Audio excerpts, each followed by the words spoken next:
What's going on, everybody? Welcome to LTMB Live. Let the Madness Begin with Will Gaylord. And I'm Mike White. How's everybody doing today? We didn't record on, what was it, Tuesday because of the Christmas holiday. You know, it was the day after, and you know, a lot of things were going on. I know a lot of things was going on with me because of the kids and the gifts and all of that, and it was hectic. It was hectic on Tuesday, or on Monday and Tuesday. I bet you it was, man. Yeah, it was hectic, man. That build up, man. That build up man. to just kind of experience that day. No doubt. And then everything just kind of like, you know, just dissipates. And then I was up late Monday night into the early morning rapping. Yes. Rapping, dog. You know what? Yeah, doing that late. Yo, I'm last minute too, man. Like. Sometimes I even like rap like into like the early morning. Bro. Really? Like yeah, man. Sometimes I'm just so slack with it, man. But I hope everybody had a good holiday. If you celebrate Christmas, or if you don't, just had some rest, some relaxation, hanging with family and whatnot. some friends or whatever. Maybe a good grub or something like that. Let's see. Yeah, so we got some people in here. Yeah, how's everything sounding? Everything sounds okay. You can see us fine and everything. Yeah, because you know it's been a week, and you know how YouTube is. you know how things like to mess up. You know how YouTube is, man. I'm trying to get Facebook. What's up, Jen? What's up, Grandma Christine? Glad to see y'all in the building. The virtual building. We just about to get Facebook on. All right, let's see if that works. Okay, I ain't even gonna. You know what? What's up, Marsha? Who else up in here? I just don't want people, you know, shouting that stuff out. That's what's up.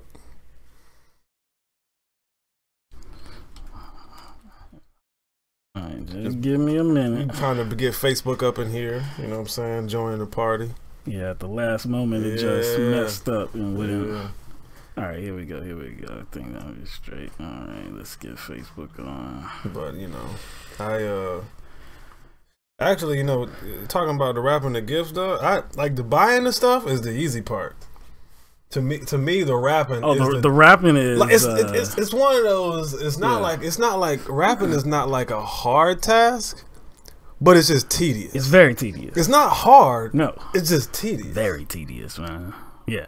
Because like, even just like 5 gifts, man, it could take a while, man. Yeah, different sizes, different shapes. I actually like the bigger packages because you don't have to be as careful with smaller stuff. You got to be like if it's a box too, that it's pretty simple. But if it's something that has like it goes down in shape, you know, I don't like those. I don't like those. I used to work around that by trying to find out. It's tough to find like boxes the exact shape. That's how I would work around. True. Like if it's a toys or something, I would try to work around that by buying another box. So I'm saying to make it rapping easy. Yeah. But some people are just good at it, man. Some people are good at dealing with and get it done quickly, man. Get it done quickly. I gotta praise them, man. Nah, I can't do that. It's like I forget every year, so. Well, I mean, it's not like it's not something you're doing all year. You're not rapping gifts all year. No, not all year. No. What's up, Facebook? We just got on with Facebook. Yeah, we back, y'all. We back. How's everybody doing? Hope everybody had a good Christmas. If you celebrated, if you don't, had some relaxation, some good food, some time with the fam, whatever. It was hectic. Hope nobody got too stressed out. Yeah. Not too stressed out. I got a nice gift right here. Right here, you see? Number 1 dad from the little girl. You know what I'm saying? Yeah, that's sweet. Made my heart warm, you know? I'm gonna start. This is my go-to pen now. This is my go-to pen, man. Yeah, I let her know we're gonna be using it on air now. But yeah, what's up, Facebook? Everything working okay? You can hear us? Let us know if everything good because Facebook shut down right before we were supposed to go on. Like it kind of like dipped out on us, man. First, it didn't even give us an option to even post something new. Yeah, that was some shady stuff, man. Yeah, it didn't even give us the option to post anything, you know, no updates, no nothing, no status updates, nothing. No, the option wasn't even there. So I know something, you know. All right, let's see. Everything good? I think everything's good. Everything looks like it's working okay. All right, let's get into it. Okay, I don't see nobody saying nothing on Facebook though. So I guess it's okay. I'm hoping it's okay. Yeah, I'm we'll just assume. Yeah, I know. I'm just assuming. I don't see no comments yet. So everything good. Okay, Carol says everything good. Everything's good. Land.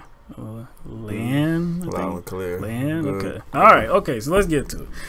All right. So today in Alabama, they finally certified the election results for the Senate race between Doug Jones and Roy Moore, and it's official now. Doug Jones will be the next senator out of Alabama, and next week Mike Pence will swear him in, and he'll be the new senator now. So it'll be 51 to 49 Republicans to Democrats in the Senate race. Now, you would think with the certification of these results, that's official. That's official. That makes it official. Yeah, I mean, it's officially over. So you would think that officially Roy Moore would concede, because he hasn't done that yet. It's been a few weeks. You would think that he would be like, oh damn, and you know what? This is it. It's we've come to the end of the road, right? Yeah, that's what you think. Pack it on up, right? In his head. Nah, not Roy Moore. So even before today, Wednesday night, he filed a motion in court to delay this proceeding, to delay the certification of the election results, because what he's intimating is that there was some voter fraud that took place.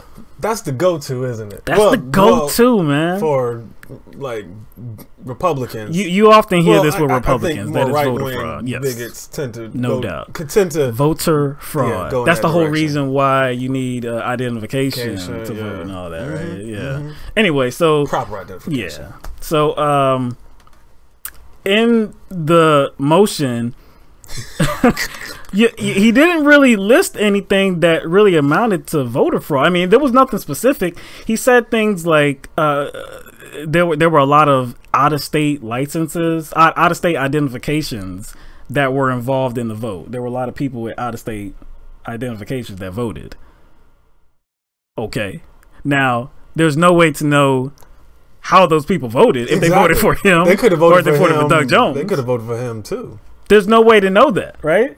It's just that you know that there were a lot of out-of-state licenses or a lot of state identifications. Okay, wouldn't that be kind of up to those people running each precinct to decide? It would, but I mean that's not unfamiliar, because there's college campuses everywhere, like in every state, and I mean for other reasons as well. But I mean that's just not enough to say, oh, obvious voter fraud. That's not enough. Also, he said that there was a lot of outside effort to get the vote out. So, like there were commercials and stuff paid for by outside expenses. That's normal. I know. That's quite normal. Par for the course. Right? I mean, if outside forces like can't have any influence, like then shouldn't like no news outlets that are not based in Alabama have influence either? You see what I'm saying? If you can't, they're a national network. Because right? Yeah, it's like they're national networks. So should they not run commercials? Should they not even cover it? Doesn't make outside of Alabama. He also in this motion he also cited. I think there were different. Now I think there was only one person that was actually identified, like a mathematician that has several degrees and has studied voter fraud and irregularities and stuff like that. This guy's name is Richard Sharnin, right? And he says that the probability that the official election results were accurate were quote less than 1 in 15 billion. Now, part of the reason that he part of the reason that he knows that this is fact, that there actually was fraud, they're taking in account one county, and just like one county, Jefferson County, there was a rise in the voter totals. Like the outcome was higher than was expected. So more people voted than what they expected. So I don't know, man. No, like, I don't know. Now, it would be an issue if like more people voted than were registered. No, it wasn't that at all. It was something like, I think in that county, I think it was, I could be wrong, but I think something like they were expecting maybe 43% of the people to come out, but it was something more like 47%. But see, kind of when were those expectations like put on the table? I don't know. You see what I'm saying? Were those expectations put on the table before this kind of snowball controversy came forth about Roy Moore? Like what? Like I'm saying, it's like you can't have the same expectations with this election. But it still doesn't matter. It still doesn't like matter. I said, if there were, more votes cast than the people who were registered in the county, then you would have a case and say, obviously, this is fraud. To some extent, I don't know where it is, but there was fraud. But you can't say that. It was just more than what you expected. But like I said, they cited 3 independent experts. Now, the other 2 are nameless, but one of them, Richard Sharnin, is saying that without a doubt, it's fact there was fraud. I just can't prove it. But I can prove it with my math, though. He's proving it with his math. Whatever, man. Whatever. Also, in this motion, too, he also included a polygraph test. He included a polygraph test that he took, I believe it was a day after the election, and it proved, he passed the polygraph test. He proved that he didn't even know the women that were accusing him of these different things, sexual assault, misconduct, dealing with underage girls. He claims that he didn't know these women and that nothing happened. Well, this polygraph test proved that he was being truthful. So we offered that as part of the motion as well. Now, first of all, what the hell does that have to do with a motion to delay the certification, the election results? It has nothing to. That's to do with like a polygraph that pertains to his sexual deviancy. That's how you are appearing in the eyes of like the constituency, right? But that has nothing to do with whether the election took place, whether he legitimately passed this polygraph or not. That says nothing. Does it matter at to this point? The election certification. And then he did it after the election. If you wanted this to like matter, wouldn't you do it before the election and then like offer that as some kind of proof to the people and say like, "Hey, I told you I was being factual. Nothing happened." What third party? See, man, you already started. You can't even let me finish the question because you know it's ridiculous. Go ahead, ask your question, man. So, what third party administered this polygraph test to Roy Moore? I'm glad you asked that. So, so it was somebody very reputable. It was somebody that was licensed to do so in the field of polygraph testing. But this particular individual was not named at all. Actually, it was Judge Moore. No name. He's reputable, but he's, you know what? This Joker is so reputable, I can't even give his name out because he is so reputable. People, I guess they automatically know who it is because he's so reputable. He's so reputable. Yeah, he's like the only one. And again, he doesn't want to like give the name out because he's so reputable. Yeah, because this guy would obviously be bombarded with emails and phone calls. He's so much business. He's protecting his identity. What a nice guy Roy Moore is. Roy Moore actually signed the affidavit. Whoever administered this polygraph is nameless. It was Roy Moore that said, "Here, this is accurate. So what this more is do legitimate." You need? All you need is Roy Moore, John Hancock. Oh gosh, that's all you need. That is hilarious, man. No, and the thing is, I honestly think he actually believes himself. Yeah, I think he does. That's the sad part. I think he's convinced himself. I don't even think this is like. I don't think I can boil this down to just political tactics. I think he genuinely feels that he is right. Right. He is the moral one. He is the godly one. You know what I'm saying? I think he legitimately feels that something was stolen from him and he's been railroaded, and it's just not fair. Right. You know and and from the campaign, even after, because this was earlier today that the that the election was certified, the results were certified. And even after that, the campaign has said that, look, they're still looking into what recourse they have at this point. Like, it's not over. Even though it's official, sorry, you lost, pack up, go home.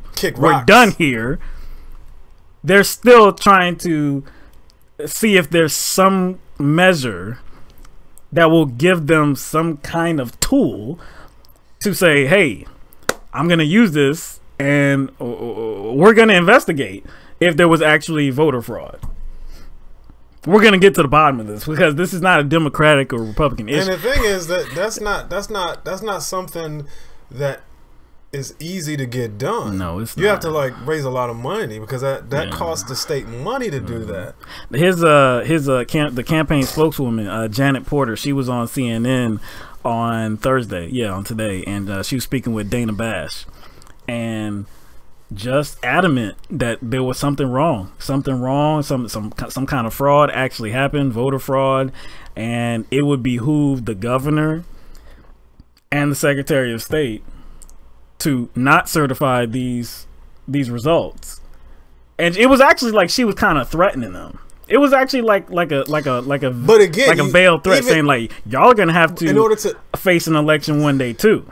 Boo, because the thing is, they have to actually show evidence. You can't just declare that there should be some sort of recount or some sort of investigation into voter fraud if there is no evidence. There's no justification for it. So it doesn't matter how loud how loud she yells. It doesn't. It really doesn't. You have to have at least some sort of breadcrumbs. Right. Got to have some sort of breadcrumbs. There's no breadcrumbs here. None. There's no bread. There's nothing. And like in this motion that he filed late Wednesday, he offered nothing. There was no proof of anything. Just the word of one guy that was identified. This mathematician is saying that 1 in 15 billion chance that these results were obtained organically. He is like I don't know, man. He's a cartoon character now, man. Like, I don't know. He just reminds me of, what's the Yosemite Sam? Because remember when he pulled out the gun? You remember he pulled out the gun on the campaign? I do. That's why he reminds me of Yosemite Sam now. Just like, he's a clown. He's a joke, man. Oh, man. But, hey, it's over, okay? By any stretch of the imagination, it's over. And at some point, Roy Moore is going to have to fade away. It's just not going to be today or tomorrow. He's going to keep trying to, make himself relevant in the headlines and saying that, keep pushing this theory that actually something happened when, sorry, there's just no proof of it. When has voter fraud on a large scale ever been proven? Like, you can talk about election fraud. Yeah. Because that deals with power, authority, people that are manipulating the process, right? You can talk about that. But voter fraud? Not on a large scale. On a large scale? Not on a large scale. No. Doug Jones won by over 20,000 votes. That's a lot of voter fraud. That's a lot of voter fraud that these precincts would kind of have to be looking over. And it's not like, it's not one of the most populated states either. No, it's not. 20,000. I'm sorry.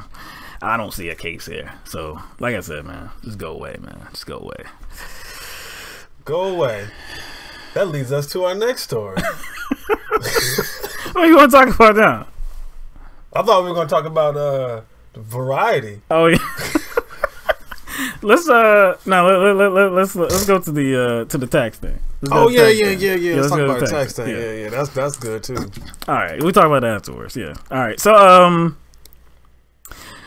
we've talked about this tax bill. Well, the tax reform legislation.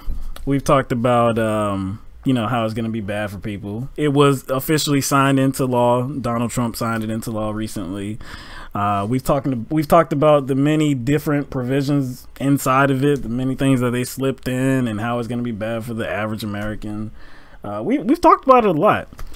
One thing we didn't talk about, though, that I didn't really have any knowledge of, because, like I said, this piece of legislation was, what, over 500 pages long? It's over 500 pages long. Kind of the first instance of it. Kind of had a bunch of chicken scratch on it. Yes. Stuff scratched out. Crossed out. They mistakenly crossed some things out that benefited their corporate buddy, so they had to kind of revisit. Yep. Kind of repackaging it. Right. They had to repackage it. Right. So they were confused about their own bill, mainly because there were a great number of lobbyists that wrote it. So they're not going to be familiar. Number of lobbyists. They're not going to be familiar with everything in it. Understandably so, if that many hands were in it. Right. So there's been not just controversy over this bill, but a lot of ignorance on the part of these legislators. You know what I'm saying? And people that are supporting the party that is trying to push it. That's right. Republicans, right? Yeah. Supportive of the party. Okay. Well, inside the bill, there were a lot of miscellaneous deductions that were eliminated. Now, we've talked about deductions and loopholes that were preserved. Now, but those impact the richest of the rich, the top 1%, the top echelon of people, the corporations, the wealthy. But some of these miscellaneous deductions that were eradicated impact just, regular taxpayers, the middle class. And some of these people are involved in law enforcement. So it's been customarily, like under today's tax code, officers, first responders, they're able to write off the cost of buying uniforms and things that they might need to do their job. They're required to do their job. Yeah, like if they have to buy ammunition, dry cleaning too for their uniform. Even guns, if they're not provided with them. They can write these things off, these costs off. They have to make an emergency purchase because they can't go back and supply. Yep. Well, under this new tax reform legislation, they will be no longer able to do that. They're no longer able to write off these costs. Wait a second. I distinctly remember Trump giving lip service to law enforcement during his campaign. Remember that? All that grandstanding he was doing? The law and order candidate? He was the law and order candidate. Yeah. The Republicans kind of backed Trump too. They want to be seen as, law enforcers strong. So they're kind of the law enforcement or the law and order party. Sheriff Clark? Exactly. Oh, big yeah, supporter Sheriff Clark of Donald endorsed Trump. him. Big supporter. Yeah. So, you know what? We should have known that him giving lip service to that group should have been a sign that he was going to screw them. You know what I'm saying? Maybe. But yeah. Also, another negative that is going to impact cops, and not just cops too, but unions. Anybody that belongs to a union, they're no longer going to be able to deduct their union dues. Also, people that must face, or people that are faced with paying their own travel cost without reimbursement, won't be able to write those costs off as well. I thought this bill was supposed to put more money in the hands of regular Americans. Yeah, this is a tax cut for the middle class. That's what we kept hearing from Donald Trump and everybody that was touting this bill. It wasn't for the top echelon of people. It was for the middle class. A tax cut for the middle class. Well, last time I checked, people that are in law enforcement, your beat cops, they're in the middle class, right? And I'm wondering how many of these cops voted for Trump. Ooh, I wonder. And I wonder how many of these cops, along with the likes of, voices like Sheriff David Clark, and some conservative voices that always painted Obama as the president, almost that unapologetically hated police. Yeah, he hated cops. He unapologetically hated law enforcement, even though he signed the Blue Alert bill. Yeah, that was to protect police officers. Police officers that already had protection. Yeah, it was to it was to make it easier for local cops, state officials, federal officials to network together. That guy hated cops. Yeah. That guy hated cops, but Trump loves cops. Trump loves cops. Law and order president. So I would expect, people, like David Clark and of the like, and his conservative buddies to not be silent about this, right? Right? I thought Trump, like he said, was the law and order president. I heard crickets. I didn't even hear crickets. There's like something beyond crickets. I know, yeah. I haven't heard anything from him at all. Nothing. Interesting, right? Now, see, you remember before when we were setting up this story, remember I said that there was a lot of stuff that was left. Yeah. Left inside that benefits the ultra wealthy. Oh, okay. Oh, so you're about to draw some sort of comparison right now. So people that have private jets, they can still write that off. Like Donald Trump has a private jet. He can still write that off. Well. These job creators are working tirelessly on these business trips, okay? To create jobs for us, high-paying jobs. The least we can do is just, accept, the fact that during these trips, their alcohol expenses, the 5-star restaurant expenses, their golf expenses, all of that are merely just investments. Well, investments in us. You almost sold me. Maybe next time. But yeah, all of that is still left untouched. They can still write all that off. Bar tabs and luxurious stays at resorts and all of that. Because it's business. Because this is business. They can write that stuff off. But again, who does that benefit? The American people. No. They are American people. They are American people. See? I'm right. You are right, but they got a little bit more green in their pants. Oh yeah, than the average American. Again, see, and this is the like on his face, it's like I don't think anybody would have a problem with this if more was done for the middle class. I don't think. I mean, like the estate tax. You're right. I said, I don't really have a problem with that. It's like on its face. Yeah, if like everyone benefited, I think like even if the wealthy received, a lot of, a lot of gracious benefits. Yes. I agree with you. I think people would look past it if they could see that they were benefiting too. Exactly. It's not like if they foster some kind of environment where people could actually get ahead. You know what I'm saying? And then it turns out that these supposed bonuses that these companies were getting, AT&T as an example, what did they do? Like the day after this tax bill was passed. Well, actually, I think it was a week before. Something like that. They started laying off people, like AT&T. Now, AT&T was one of those corporations that, when the bill was announced, it passed the House, it passed the Senate. They were one of those companies that was like, okay, hey, we're going to use this. We're going to give our employees bonuses and raises. Raises. I think they were the company that said, AT&T, they were the one that said like 200,000 of their employees, they were going to hand out a $1,000 bonus. Now, we chimed in and said that's not life-changing money, especially during Christmas time. They already sometimes give bonuses, and that's like one of those kind of short change, drop in the bucket. That's right. Like it's not going to change anything. It's really going to change your month. It's going to change your month. They're just kind of investing in not having to give a raise for the long term. Right. That's what that was. It's a payoff. That's a payoff. Like what you said, it was a payoff. It's actually a payoff. Now, before this announcement of the tax reform legislation being passed, AT&T started laying off people. They started laying off direct TV installers. So this was like a week before Christmas, bro. Like 700 of them. It's a week before Christmas. I'm like, yo, at least wait till after these mothers get their tax return. Like, dang.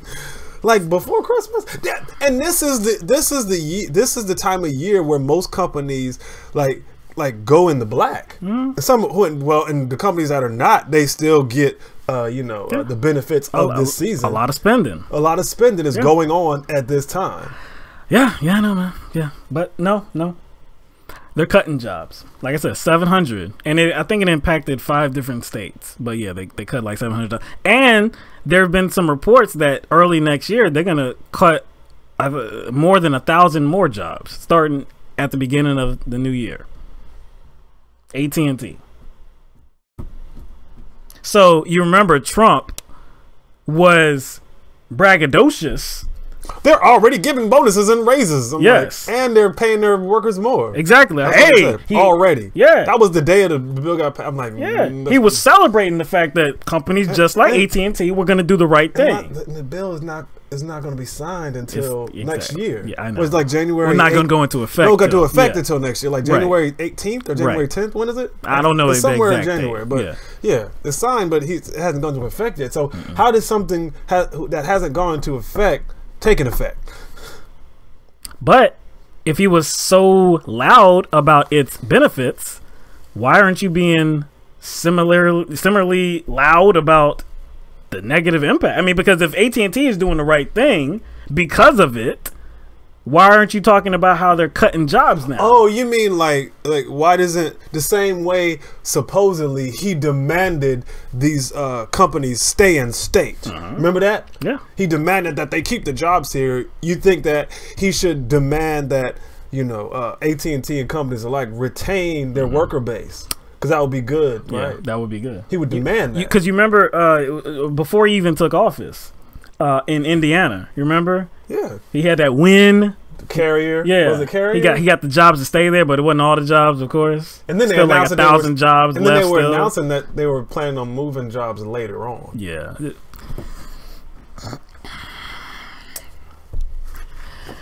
Like we said many times about this tax reform legislation, the only people it's going to really impact positively are the people that don't really need it. The people that are actually doing pretty well already, more than well already.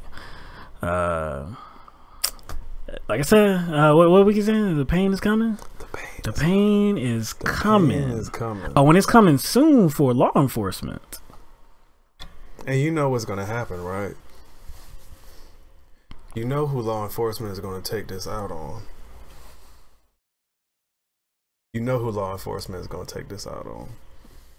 Because I guarantee you their frustration is not going to be channeled upwards. You know what I'm saying? It's going to be channeled on their job.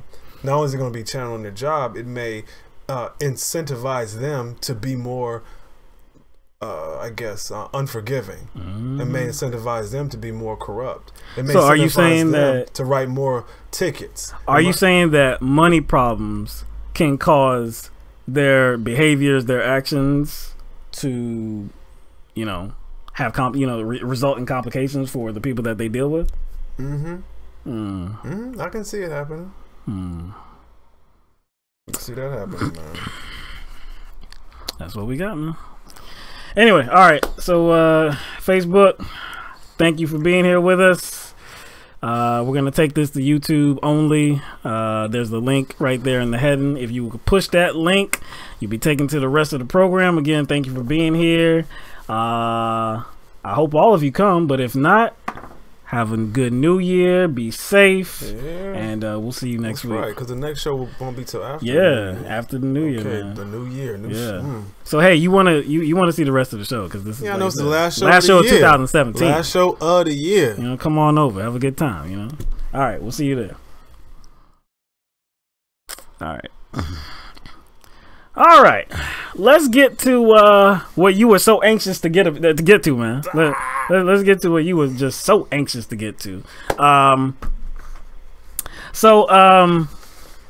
Recently, Vanity Fair, the publication, the magazine, they try to be funny.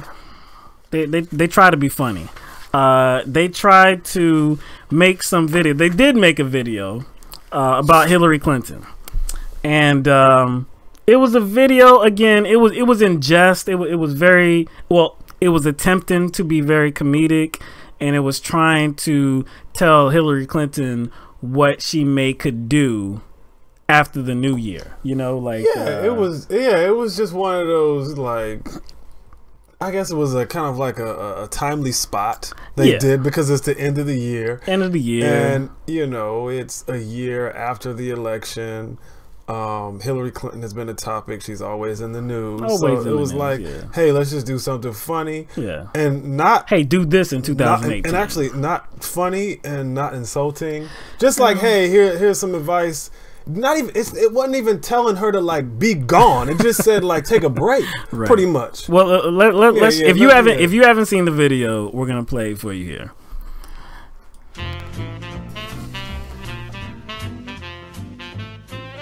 It's time to start working on your sequel to your book, What Happened? What the hell happened?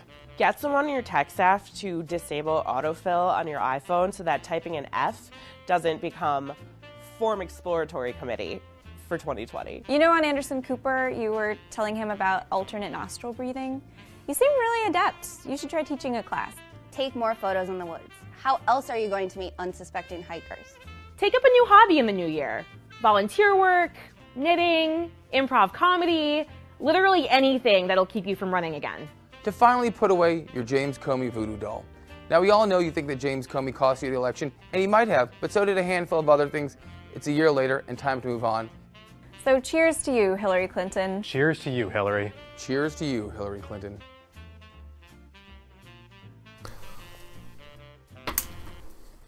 I am going to tell very dry and boring jokes while holding a glass of champagne that I'm obviously not drinking from. I don't want to be here. I don't want to be here, and I don't want to do this. Obviously, like that one guy that was talking about the James Comey voodoo doll. Obviously, he was reading from a script, a teleprompter of some sort.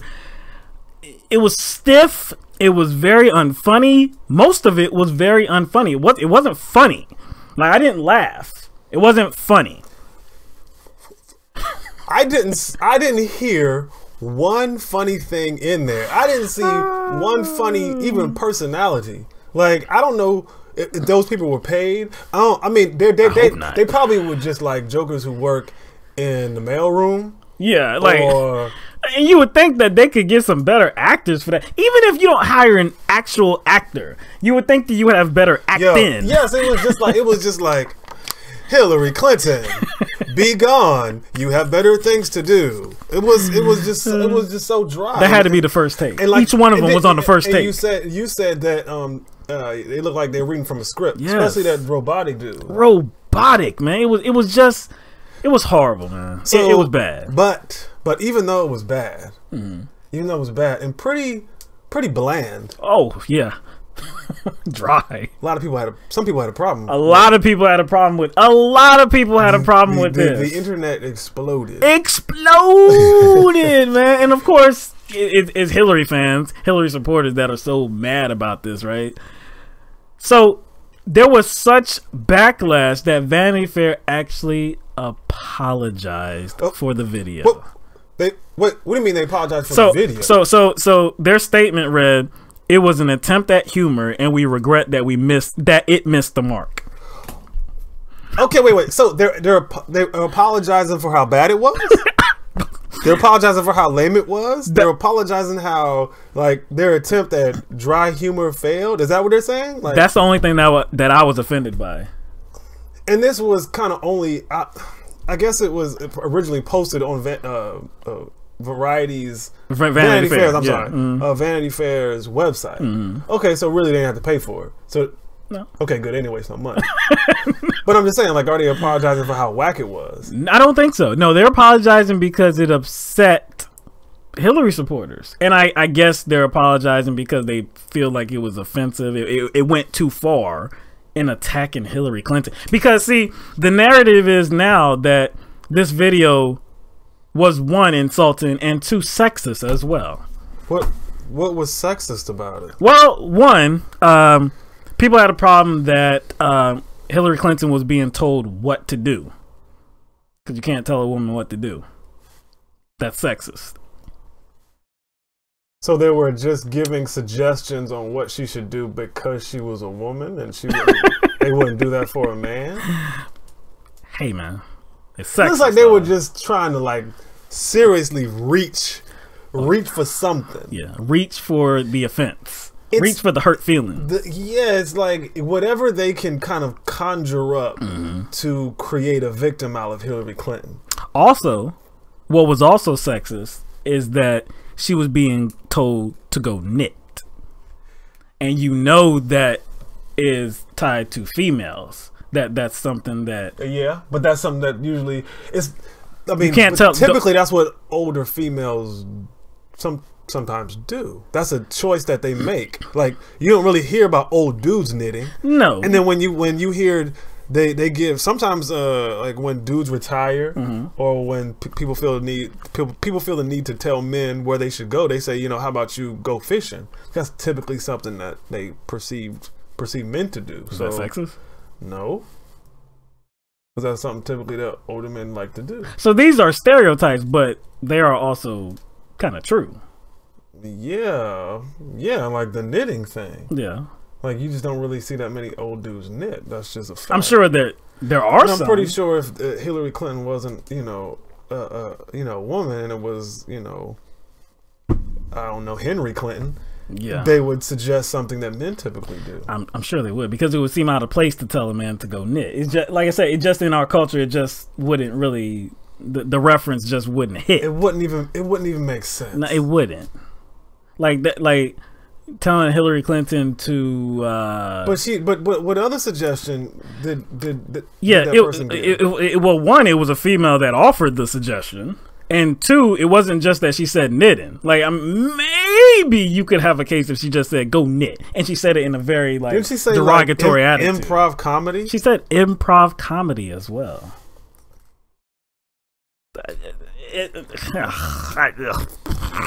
It just, come on. No, that was dumb. Hillary Clinton doing improv comedy? She can't do improv campaign, dog. Like I said, like, you're reaching to find the hurt feelings here. And what is so disappointing is that Vanity Fair felt it necessary to actually apologize because of this backlash. So you know that because of their apology now, you know who's gonna come in now and say something, right? You know who's gonna come in and say something. Republicans. Yeah. Oh, conservatives. Conservatives. And who's the head of the country right now? And who uses Twitter like nobody does? Donald Trump. So of course he's gonna say something. He said, Vanity Fair, which looks like it is on its last legs, is bending over backwards and apologizing for the minor hit they took at Crooked H. But see, to me that is disingenuous, because Trump is always cracking at the media for talking about him. He is. And he demands apologies all the time. He does.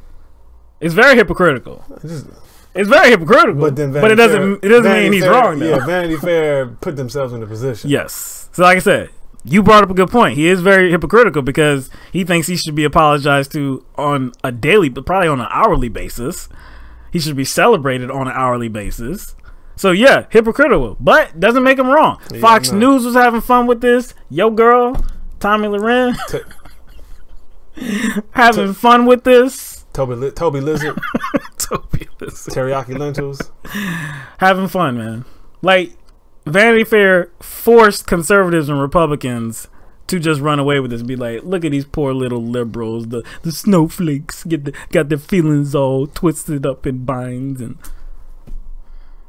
look, I'm with them right on this particular subject. I'm with them. This was completely ridiculous and unnecessary to actually offer an apology.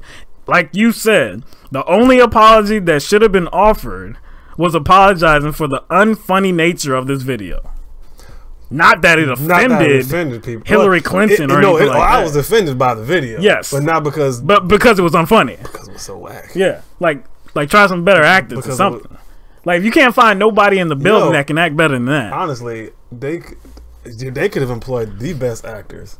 They could have employed Denzel Washington, Brad Pitt. So you're saying they needed a new script writer. Boy Cranston. They needed a new script.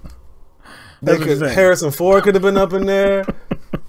Like they could have put anybody. They could have put anybody up in there. It wouldn't have worked. Nah, not with like I said, not with that script. They needed some new material, and especially that dude with the with the Comey and the voodoo doll, man. Eliminate that dude from the scene, man. Just come on, man. He is not built for TV. No, sorry, no. Yeah, it sounded like one of those, those kind of artificial voice simulators. It didn't even end right. It like ended like he still had something to say. It just was very awkward. Like, it's Vanity Fair, man. Like I said, you got nobody else in the building that could do this. Nobody. Like, take at least 10 takes. Get them to loosen. Like, actually get them to drink what's in the glass. You know what's up with loosen them up a little bit. But see, that's what I'm saying. Like, doesn't Vanity Fair have like a comedy like portion to their company, a comedy department? They got people who probably weren't even, in that. I bet you all those people wrote their own jokes. How much would you bet everybody who was in there wrote their own jokes? You think?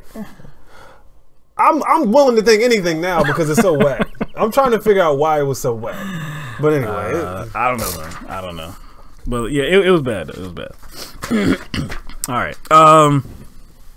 Last week we talked about in Virginia how the Virginia House of Delegates was up for grabs because the race has been deemed a tie. Originally, it looked like the Republican David Yancey.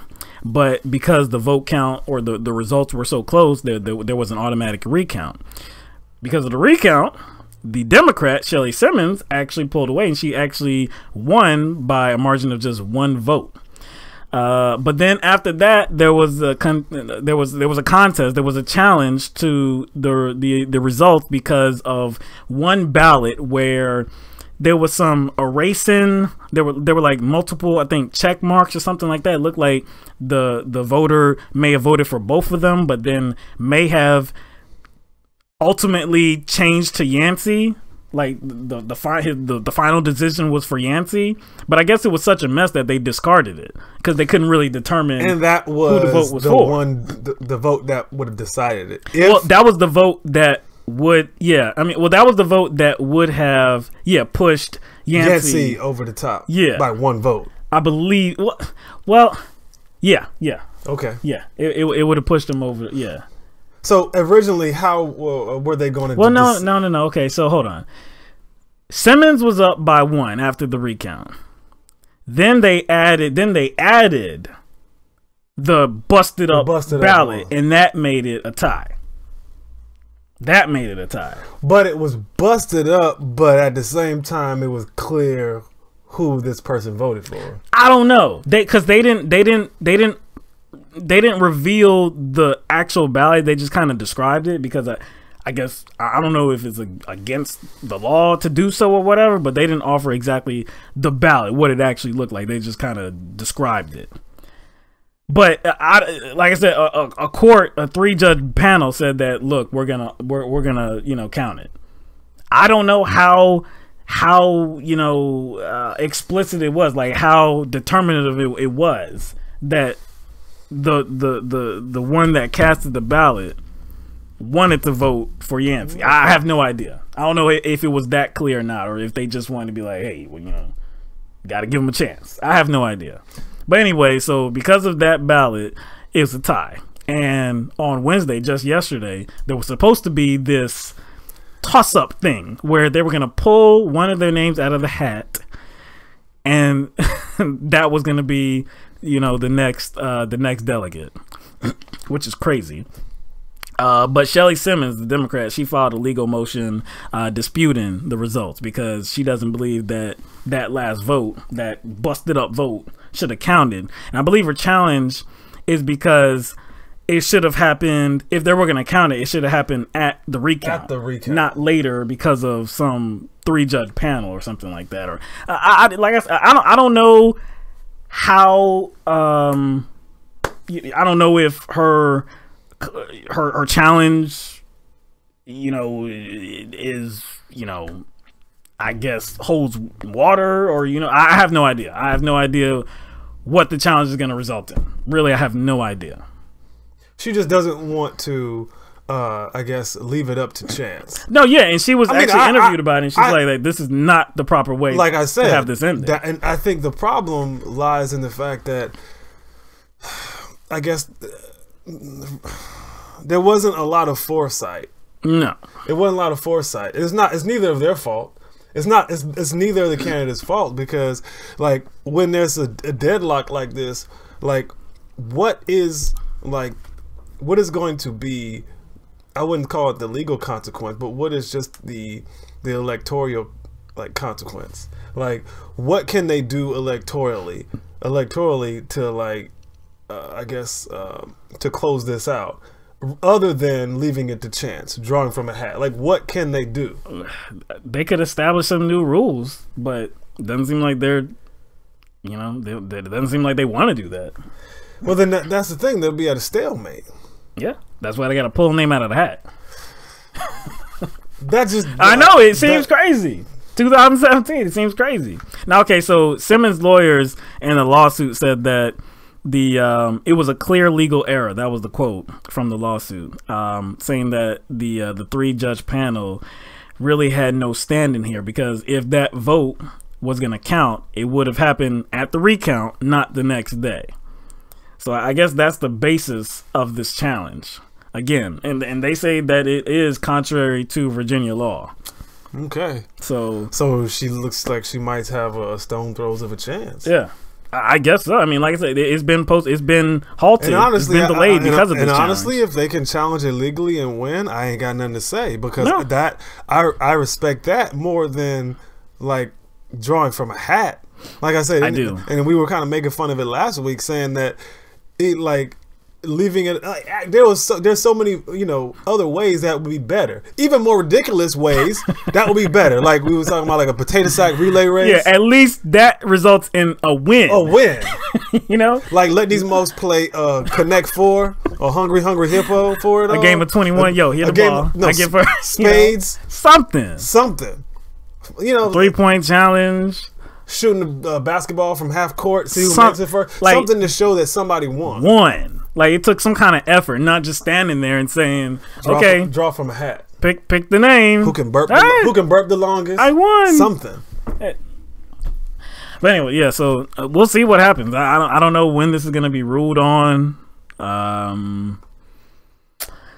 Yeah, I don't know. It's just been delayed, so like I said, I don't know when it's gonna be ruled on. So this may go on for a little while until we have a conclusion to this matter. But it is important, because if Shelley Simmons does get the seats, then that will create a tie in the Virginia House of Delegates, which hasn't happened for 17. Well, the Republicans have had control of the House of Delegates for 17 years. And this would create a tie, and they would have to actually share control of the House. So it is important. So we'll just see what happens. And you know how these mugs are like toddlers, not really good at sharing. Politicians are like toddlers, man. Yeah, because like when it's a tie, they'll have to kind of create some kind of situation that's agreeable to both sides, to where they are actually sharing power. I don't know what that looks like. I don't know what that looks like. It'll be interesting to see, but yeah, we'll just see what happens. I don't know.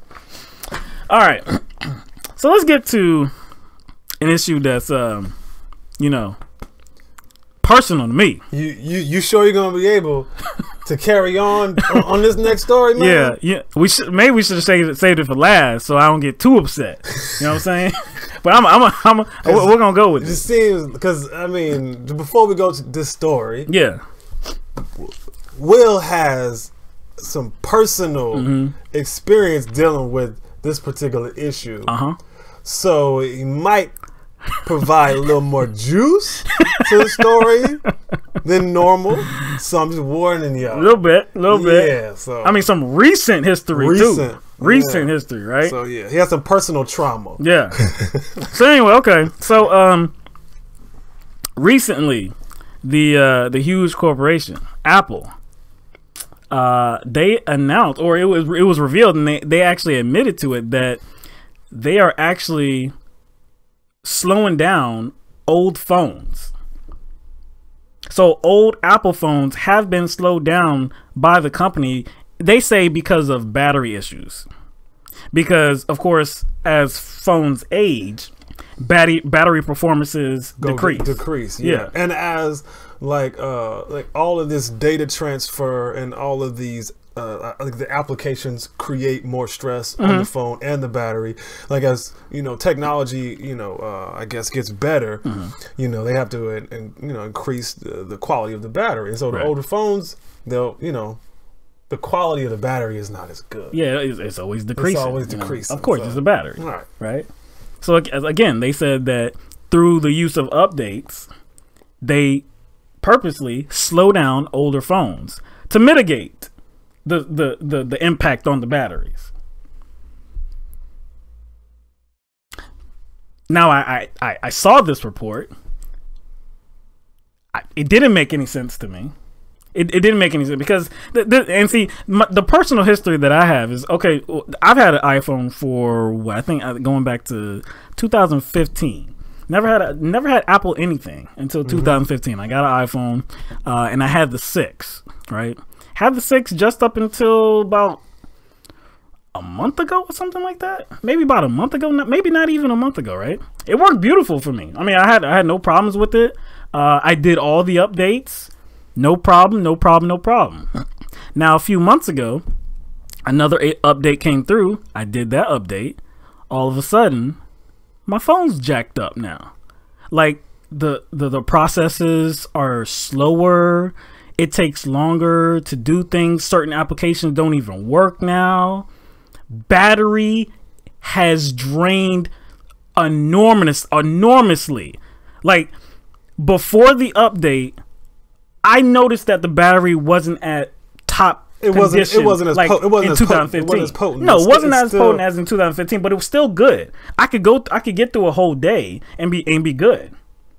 After the update, I couldn't even get through maybe 7 hours or so. Maybe 6 hours, probably something like that. And that is an experience that I've actually been told about multiple times from a lot of people. I mean, from a lot of people. A lot of people have had that same experience. Yeah. And so because of that, because of the performance of my phone now that I relied on for more than 2 years, what I have to do? Had to get a new phone.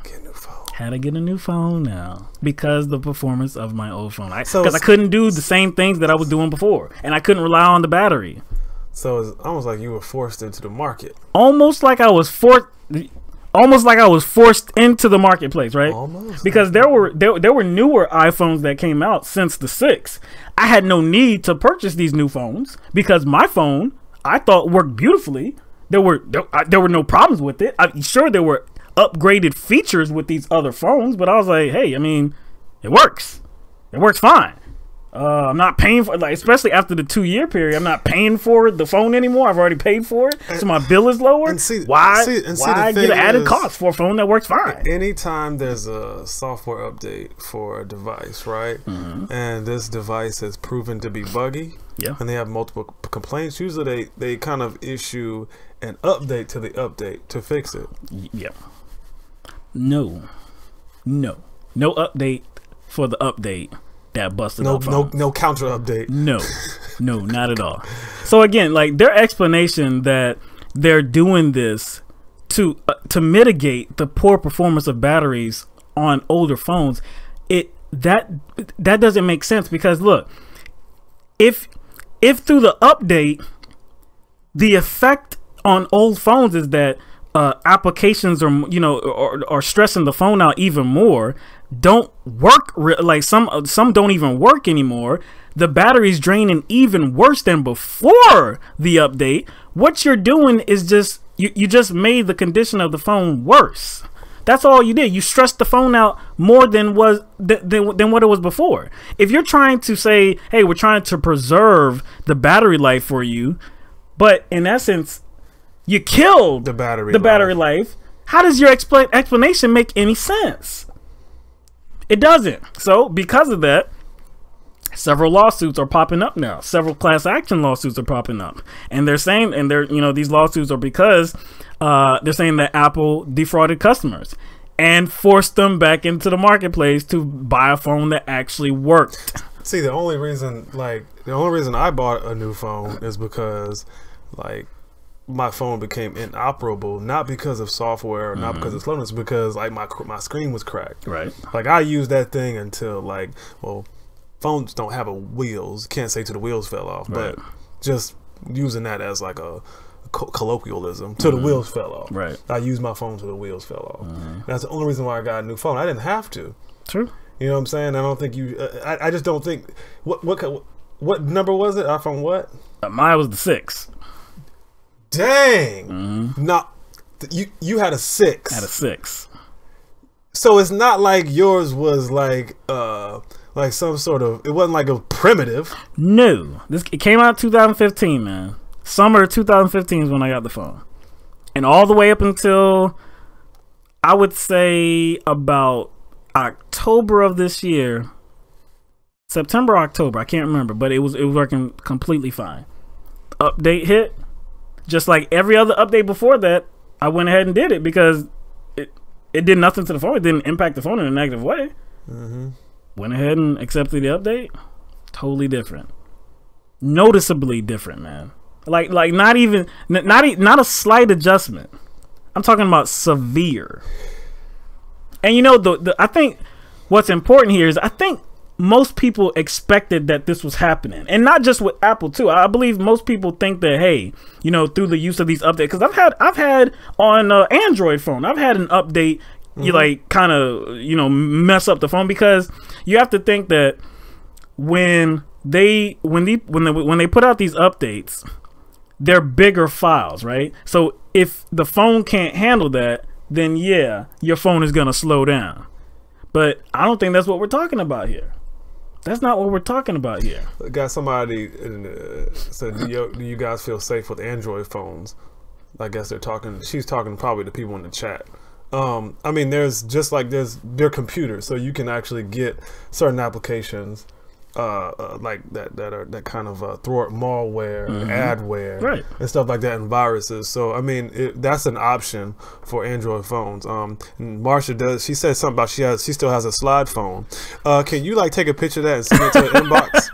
Because we want to see that. Because that's supposed to be like some buried in some like level of Earth's crust.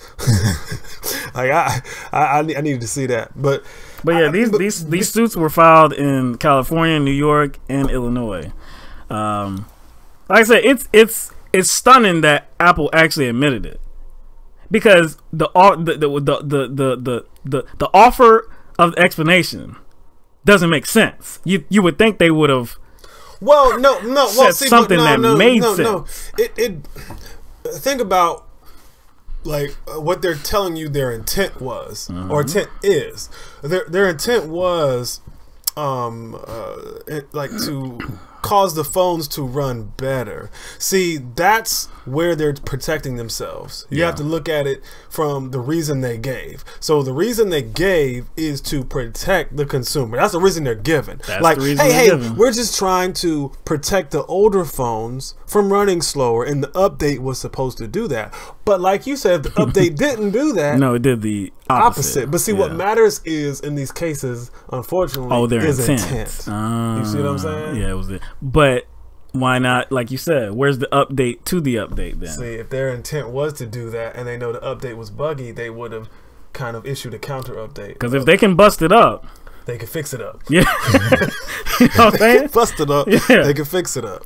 The lawsuits are seeking unspecified damages, and then in some cases reimbursement for the damages stemming from these misleading for Apple being very misleading and but you could see, I guess, harmful to its customers. You gotta understand how these companies think. Like, you know, if anybody's ever worked for a corporation, like they have this attitude that like they can get more sales every month than every year. That their goal is to get, depending on what company you work for, usually the number is 10%. Yeah. You go to corporations or you work for a company, it's always like they want to make 10% more than last year. And then even if they do 10% more, they want to make 10% more than the year before that. And so they have this idea that business is going to increase, as if somehow more people are being born or more people are somehow moving to an area. You know what I'm saying? That's kind of their mindset. And when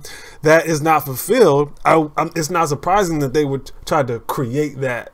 You know what I'm saying? They create their market. They would try to make that happen. Yeah. You know what I'm saying? And now, to add on to this is not something that's just relegated to the United States as well. This is overseas. Yeah, that's right. It was France. Wasn't it? In France, there's also a lawsuit against Apple as well. A French activist group called HOP. Now, that's an acronym. I'm not even gonna try to to pronounce what it actually stands for, but it's HOP. Okay, it's an environmental organization, and they believe the U.S. firm can be sued over the sale of all iPhones in France.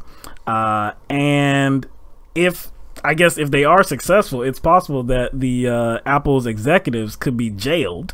And we're talking about a prison sentence of maybe like 2 years, a fine up to 300,000 euros, and 5% of the firm's annual turnover. That's France, though. That's France is where they can be thrown in jail. Yes. Over here. Yeah, I don't think that's...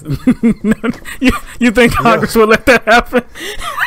Yo, because if that happens to Apple, if that happens to anybody, any high executive to Apple, that means it could happen to any high executive. For screwing over customers? Please. Yo, that's American as apple pie, dog. Screwing over customers? Wells Fargo. What was the AT&T? AT&T, but I'm talking about the credit reporting agency, Equifax. Who shielded them? The Republicans, right? Remember they shielded them from class action lawsuits? Or what about in 2006, the housing market crash? Bankers didn't go to jail.